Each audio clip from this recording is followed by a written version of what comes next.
अस्सलामुअलैकुम। बोल न्यूज़ के साथ मैं हूं फराज अहमद। हेडलाइंस आप जान चुके। बुलेटिन का आगाज करेंगे। कराची में दहशत गर्दों का बुज़दिलाना हमला। कराची में CTD के अफसर DSP अली रजा शहीद हो गए। उनका गार्ड भी दम तोड़ गया। वो करीमाबाद में अपने आबाई घर आए थे। 4 दहशत गर्दों ने अपार्टमेंट में घुसकर 11 गोलियां बरसाई। पुलिस हुकाम ने मुल्ज़िमान को इबरत का निशान बनाने के आज़म का इजहार किया है। शहीद DSP की नमाज जनाजा आज इंचोली में बाद नमाज ज़ोहर अदा की जाएगी। पोस्टमार्टम रिपोर्ट के मुताबिक DSP अली रजा के जिस्म पर 4 गोलियां लगीं। वज़ीर दाखिला ने वाक़े का नोटिस लेते हुए हुकाम से रिपोर्ट तलब कर ली है।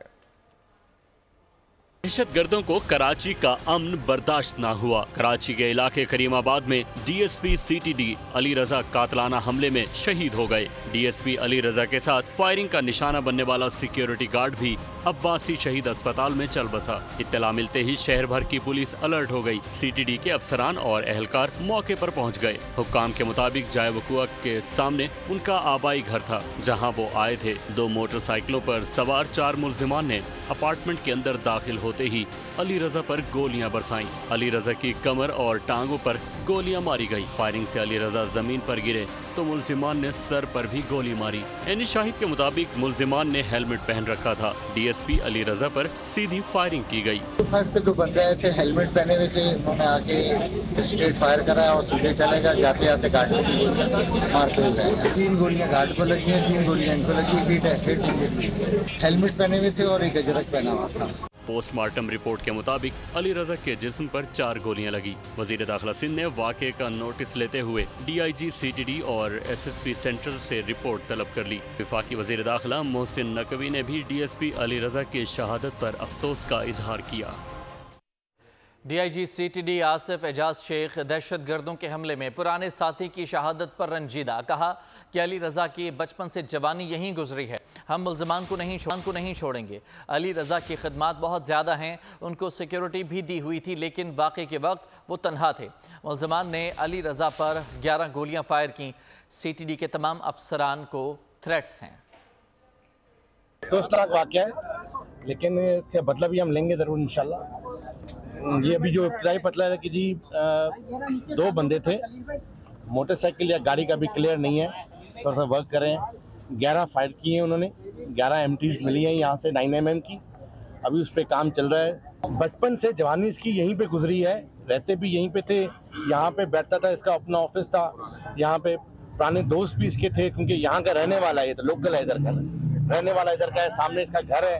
अली रजा शहीद की जो खिदमत है वो बहुत ज़्यादा है इसके लिए, तो बहरहाल उस पर काम कर रहे हैं। थ्रेट तो जारी बात है CTD के तमाम अफसरान को है। इसकी कारकर्दगी कराची के सामने आप सबको पता है कि इसने कितने काम किए हैं। बिल्कुल रेकी की गई है, उनको पता था।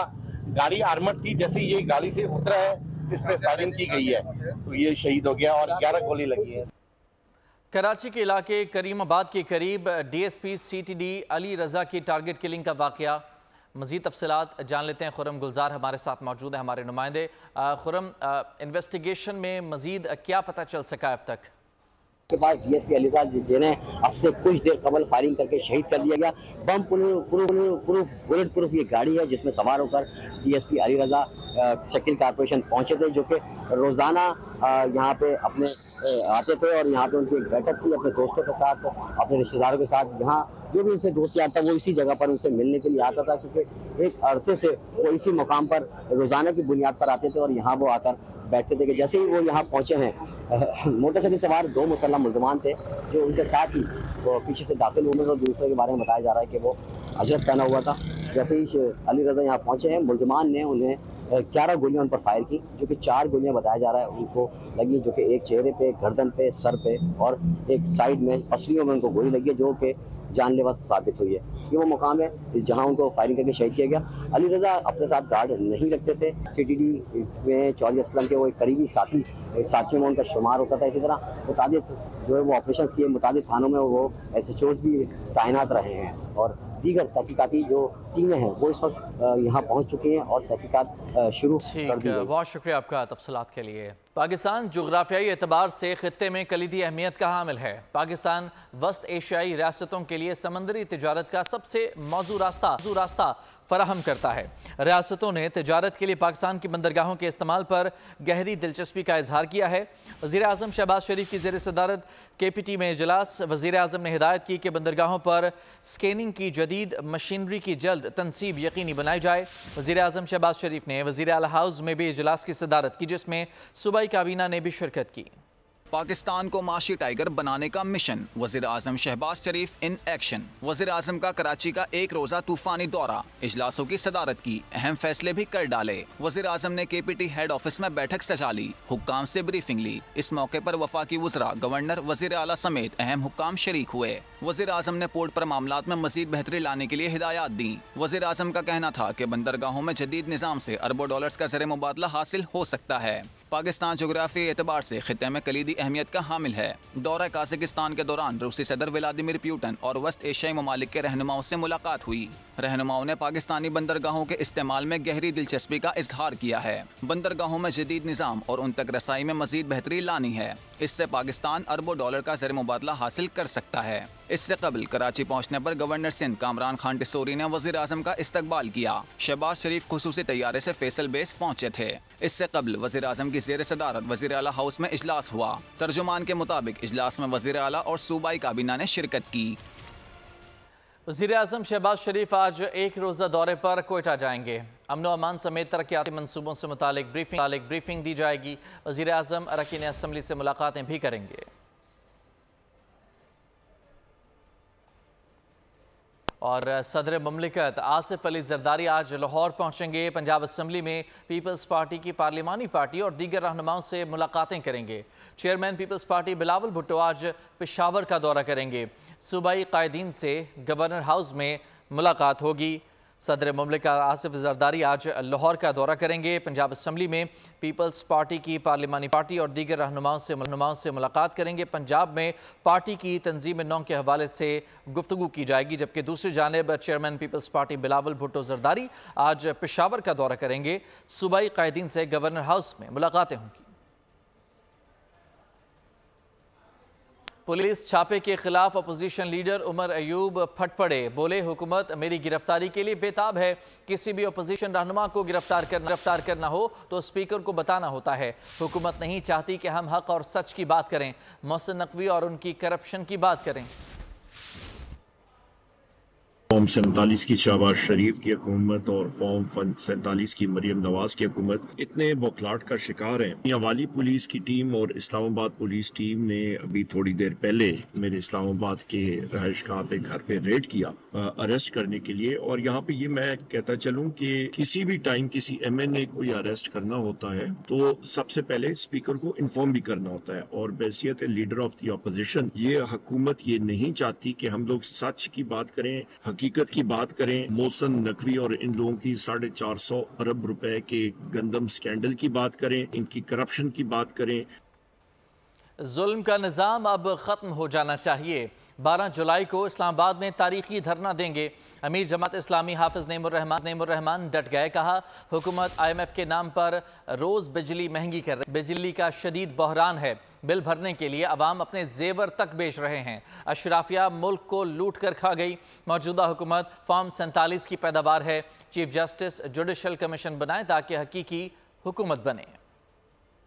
ये जुल्म का निज़ाम अब ख़त्म होना चाहिए। हमने ये फैसला किया कि अब पूरे पाकिस्तान में हक दो अवाम को तहरीक आगे बढ़ेगी और इसके लिए हमने ये फैसला किया है कि 12 तारीख को इंशाअल्लाह हम वहाँ बैठेंगे धरने पे और हुकूमत को अवाम के लिए रिलीफ का कोई बंदोबस्त करना पड़ेगा। बिजली के बिल कम होने चाहिए और ये जो अशराफिया की मराहत है इसको कम होना चाहिए। ये रियासत इन IPP से बात नहीं कर सकती, कोई कानून का काम नहीं कर सकती, कोई ज़ाब्ते की बात नहीं कर सकती, कुछ अवाम के रिलीफ के लिए बात नहीं कर सकती। मौजूदा हुकूमत फॉर्म 47 की पैदावार है। चीफ जस्टिस ऑफ पाकिस्तान और तमाम जजेस को चाहिए कि इस पर जुडिशल कमीशन बनाएं ताकि यहाँ पर कानूनी और आईनी हुकूमत बने, मुसल्लत करदा हुकूमत ना बने। कराची वाले अब MQM वालों को अपनाने को तैयार नहीं। सबको पता है कि उन्होंने यहाँ के अवाम के साथ क्या किया। मेयर कराची मुर्तज़ा वहाब एक बार फिर MQM पर बरस पड़े। बोल न्यूज़ के प्रोग्राम बस बहुत हो गया में गुफ्तगू करते हुए उन्होंने कहा कि शहर में अब बदमाशी नहीं हो सकती। शहर का सबसे बड़ा मसला अमन व अमान का था, जिसे पीपल्स पार्टी बेहतर कर चुकी है। हमारे काम की वजह से लोगों ने हमें वोट दिया। हनीमून करने के लिए निकाह की जरूरत है और पाकिस्तान पीपल्स पार्टी और MQM का कोई निकाह नहीं हुआ हुआ इस वक्त। वो हमारे इत्तेहादी सूबाई सिंध के अंदर नहीं है, वो वफाक में हमारे इत्तेहादी नहीं, हमारी उनकी कोई डायरेक्ट रिलेशनशिप नहीं है।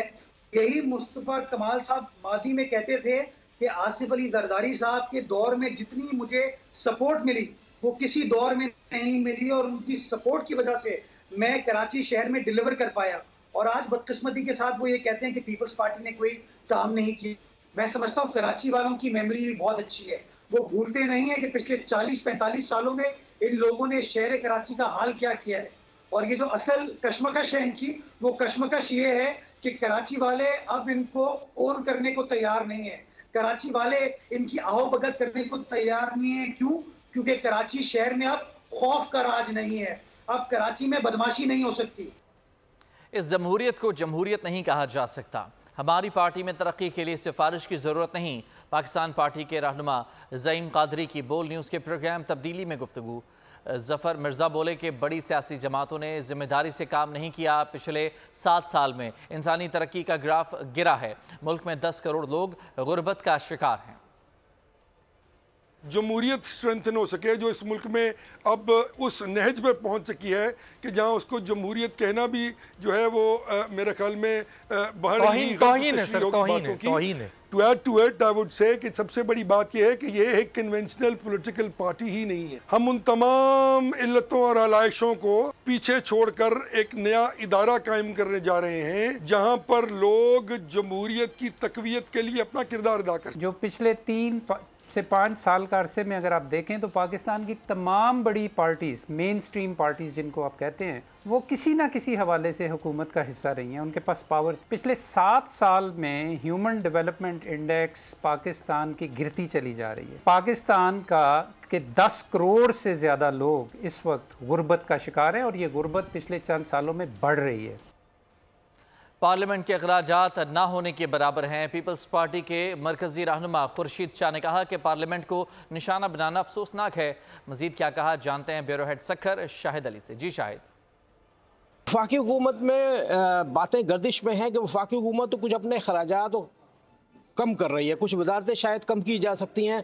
कितना इससे फ़र्क पार्लियामेंट्री अखराजात जो हैं जिस पर अवाम आमतौर पर तनकीद भी करते हैं कि अरकान असम्बली की मराद बहुत ज़्यादा हैं और अवाम को कोई रिलीफ नहीं मिल रहा है। तो बात कर लेते हैं पाकिस्तान पीपल्स पार्टी के मरकज़ी रहनुमा सैयद खुर्शीद अहमद शाह से। शायद ये सारी लिफ्ट सर्विसेज है, इससे कोई फ़र्क नहीं पड़ता अदारों को। अब जैसे मैं बताऊँ 450 बिलियन का फ्रॉड हुआ बीट में, क्या किया हमने? हर चीज़ पार्लियामेंट में डालो और आसानी के साथ पार्लियामेंट के खर्चे कम करेंगे, वज़रात कम करेंगे।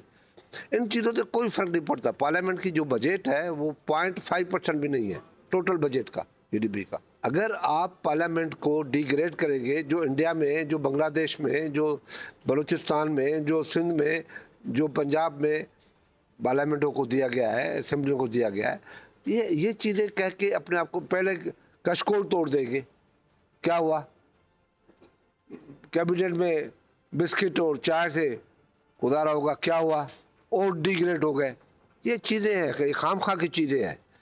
बिल्कुल दुरुस्त बात है कि सैयद खुर्शीद अहमद शाह का कहना है कि बहुत सारे ऐसे शोबे हैं जिनमें अपनी जो फंडिंग है, जो बजट है, उसको कम करने की ज़रूरत है। पार्लियामेंट पे इतना खर्च ही नहीं हो रहा है जिसको तनकीद का निशाना बनाया जा रहा है, इसलिए पार्लियामेंट। बहुत शुक्रिया आपका शाहिद।